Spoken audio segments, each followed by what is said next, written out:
Salut, donc on se retrouve aujourd'hui pour filmer cette voiture qui est derrière moi.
Donc déjà c'est une Ferrari 599 GTB.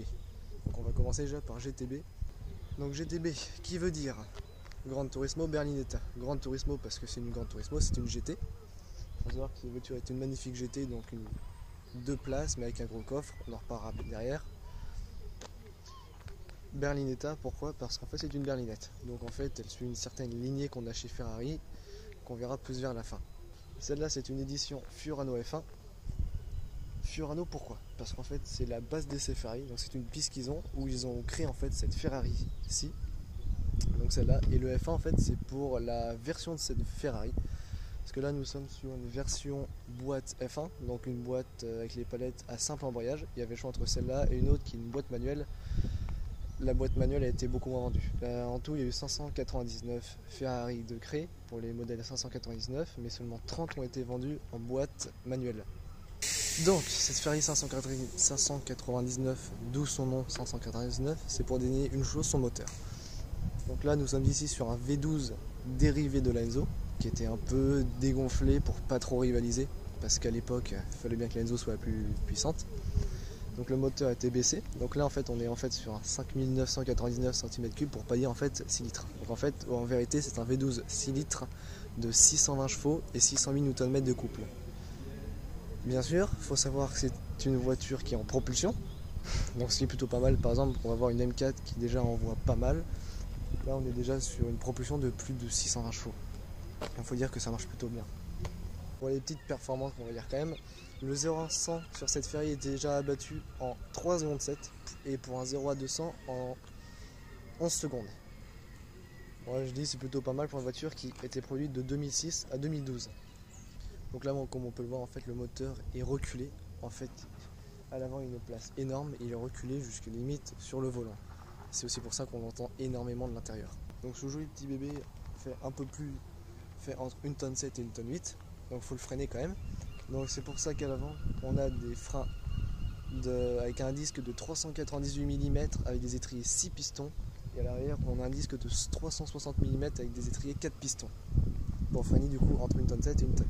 Donc c'est une GTB, donc comme toute grande Ferrari, et surtout comme pas grande Ferrari, justement c'est l'inverse. Comme toute GT en fait, ça doit être une voiture confortable pour faire des kilomètres et surtout ça doit être une voiture en fait pour au moins avoir un peu plus de place. Donc c'est pour ça que nous sommes sur un coffre d'un peu plus de 320 litres. Donc pour faire un ordre d'idée en fait on est pratiquement sur le coffre Golf. Voilà, aujourd'hui une Golf c'est 320 litres, dans les environs de 320 litres. Donc là on a le même coffre. C'est pas ce qu'il y a de plus grand, mais ça permet au moins de partir un peu en voyage en Ferrari, sympa. Mais il y a un petit mais, j'en reparle juste après parce que c'est différent. Et pour revenir du coup à la consommation, on est quand même sur un réservoir de plus de 100 litres. Il faut savoir que la conso moyenne type normale, on est sur une consommation déjà de un peu plus de 21 litres au 100. Donc elle aime bien boire, mais c'est surtout fait pour s'amuser. Donc il faut savoir qu'il y a eu plusieurs versions de cette Ferrari. Donc on a eu plusieurs versions en fait. Donc on a eu la version avec le pack HGTE, en fait ce qui te donnait déjà des suspensions plus fermes, une voiture qui était rabaissée, un passage de rapport encore plus violent, alors que vous le verrez, le passage de celle-là est déjà assez violent. Au niveau de l'échappement, il était encore moins, moins silencieux. Déjà que celui-là n'est pas vraiment discret, en fait celui qu'on fournissait était encore moins discret que l'autre. On avait également la version GTO, donc cette version tout le monde l'adore, hein. Même aujourd'hui on a la version aujourd'hui qui vient de dévoiler la 812 Superfast GTO, donc une version assez forte. Donc en fait déjà la GTO en fait c'est la version de la 599 XX et XX Evo, c'est la version homologuée en fait, c'est juste parce qu'elle est homologuée sur route, sauf que là elle fait 670 chevaux alors que celle-là on est quand même à 620 chevaux.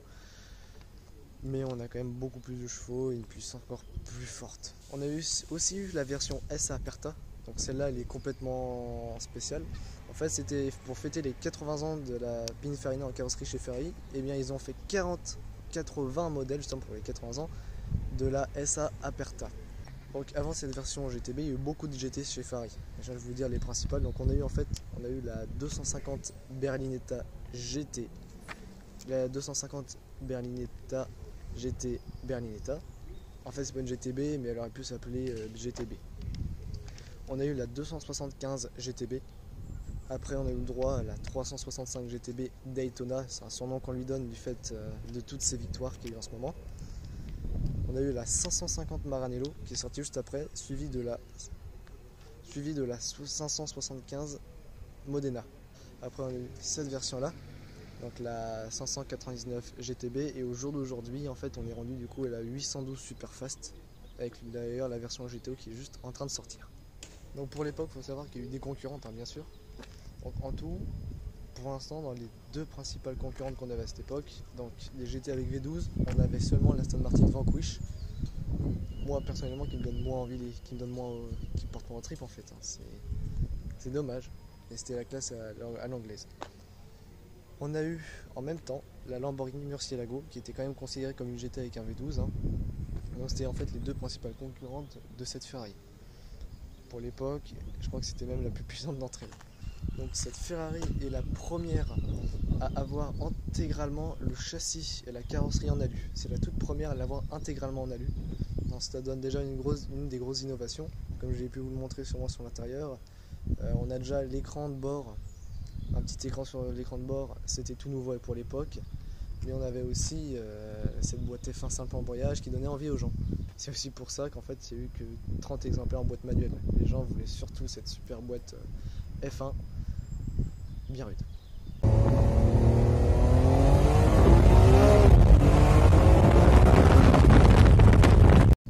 Il faut savoir que cette voiture a également un fond plat. Donc à l'époque c'était aussi la grande mode de ça. C'était les fonds plats qui étaient avec les gros diffuseurs comme on peut le voir ici.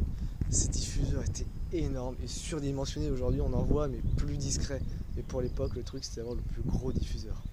Donc nous voilà maintenant dans l'intérieur de la Ferrari. Donc en fait la Ferrari a amené beaucoup d'innovations, il faut le savoir, cette version là. En fait déjà ce qui est apparu sur cette nouvelle Ferrari, déjà on a ce compteur. Donc en fait ce petit écran là, on peut voir, en fait c'est tout nouveau chez Ferrari, hein. La F430 si je ne me trompe pas ne l'avait pas. Et la 575 Modena non plus. En fait c'est vraiment la grande arrivée de chez Ferrari.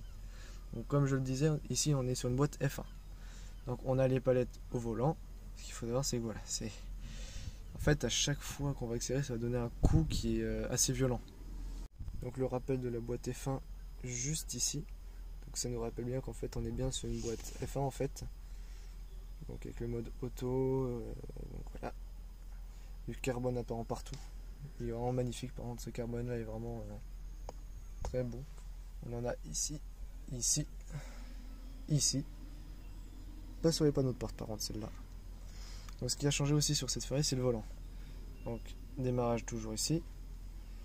On a maintenant un magnétino qui est juste là pour choisir en fait son mode en fait. Donc voilà verglas, ça doit être l'ESP. Ici on a le sport, race, et là, là celui plus fouillant dessus hein, bien sûr, parce que bon, c'est un peu comme si on désactivait tout sur une BM, c'est pareil, on est en propulsion donc il faut bien le savoir. Donc au niveau des sièges, donc là on est sur des sièges Daytona, donc comme on peut le voir, on a la coque en carbone, et après on a du cuir partout, et vraiment partout. Donc à l'arrière on peut mettre aussi les petits bagages qui sont donnés avec la Ferrari, enfin d'option bien sûr. Donc on a déjà les sangles pour les placer, voilà. Mais par contre ces sièges, qu'est-ce qu'ils sont, regardez-moi ça.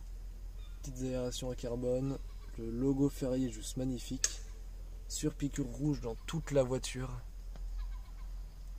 C'est vraiment magnifique. Bon, je vais vous faire écouter ce joli petit bruit de Ferrari bien sûr. Donc la clé, comme d'habitude, elle s'enclenche tout simplement ici. On tourne, on met le contact, pied sur le frein, on presse le bouton rouge, démarrage.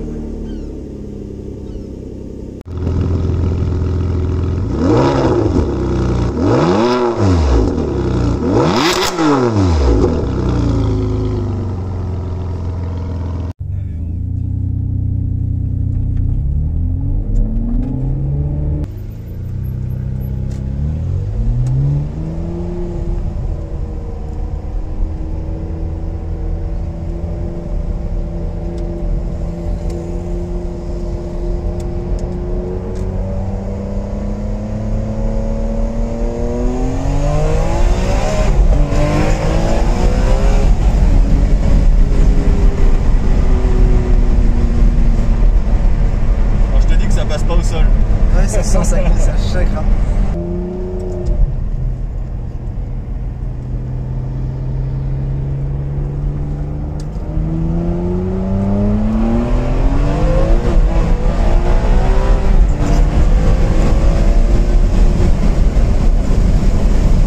Après, les carbones céramiques font bien leur taf. Ouais. De ce qu'ils disent, en fait, il faut les faire chauffer. Apparemment, les premières générations sont plus lents à... Alors toutes. En fait, les carbones céramiques, c'est super efficace, mais quand ils sont vraiment chauds, et j'ai envie de dire en général, on les exploite jamais vraiment.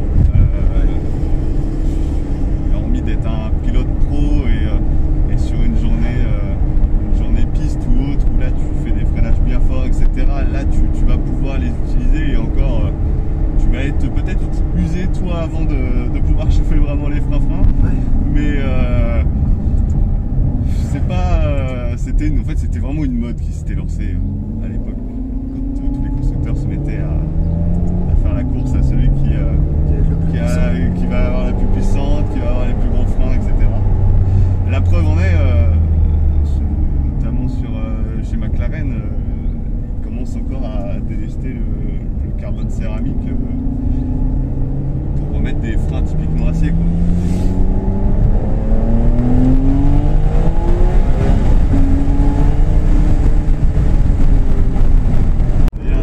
Impressionnant. En mode race, en fait, elle est beaucoup plus violente. En fait, là en mode, donc leur mode normal chez Ferrari, c'est le mode sport. Et tu as, malgré que ce soit encore un véhicule qui a déjà 12 ans, t'as pas mal d'électronique, quoi. Mais l'électronique te laisse encore un peu, la preuve en est, même en mode sport, l'arrière se balade. Et en mode race, en fait, l'électronique va énormément laisser de l'est et ça va te corriger vraiment dans des situations vraiment critiques, mais pas partout. Et après, t'as le dernier mode qui est le mode CST où là t'as plus rien et là c'est pour vraiment les vrais pilotes ou les ouais. Vraiment bien gérer la bête parce que la puissance c'est quelque chose, quoi, et t'as pas comme sur les derniers modèles comme par exemple la 812 avec les bras arrière directrices, etc., qui vont vachement t'aider à la conduite. Celle-là elle est brute et quand elle est sortie, les journalistes justement ont dit que c'était pas vraiment un véhicule qui était facile à prendre en main, quoi.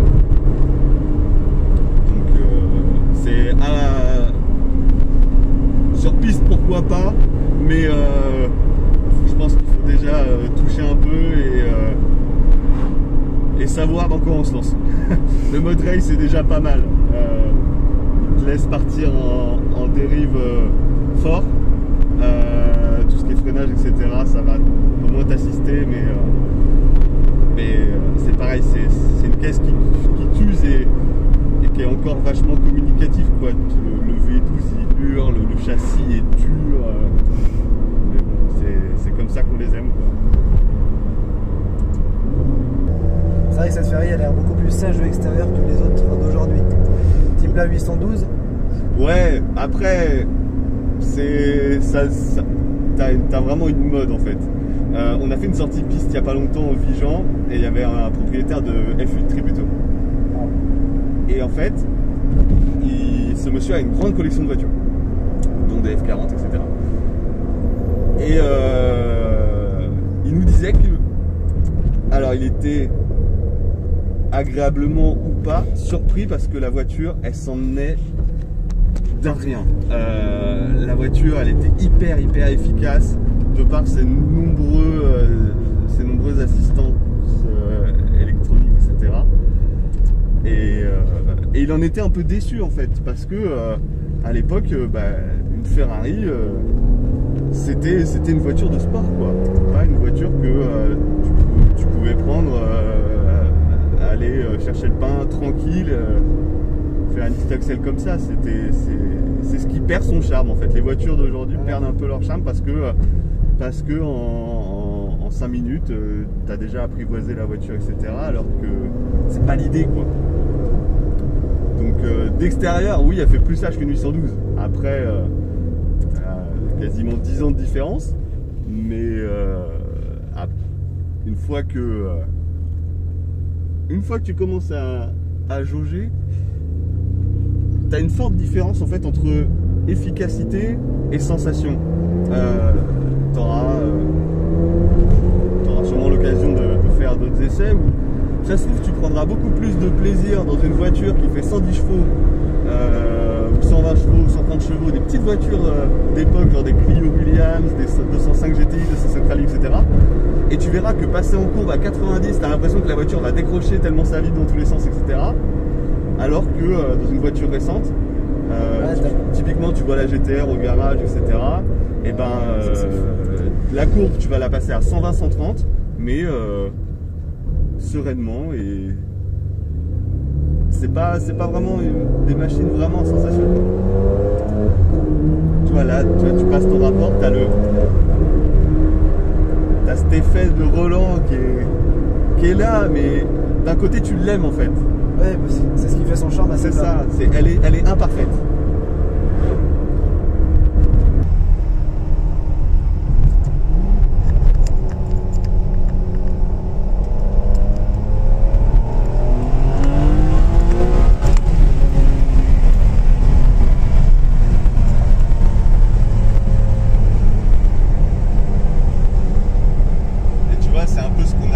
C'est pour ça aussi qu'on a pris l'Ultima, parce que tu as envie d'avoir des sensations et que tu te fasses peur des fois avec les voitures. Ouais.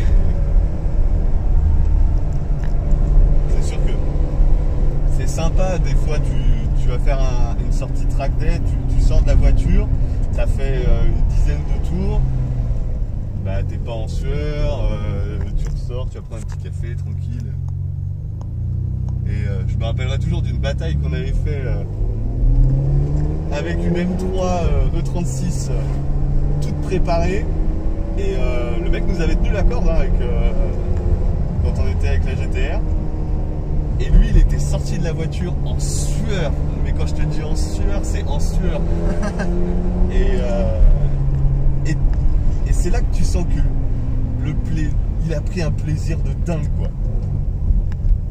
Parce que c'est ça, c'est des machines à sensation, et ça se perd malheureusement aujourd'hui, et ça dans toutes les marques. Aujourd'hui, maintenant, t'as des chiffres de dingue,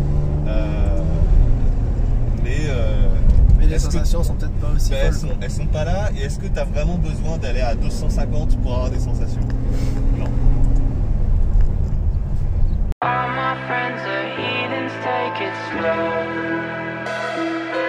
Wait for them to ask you who you know.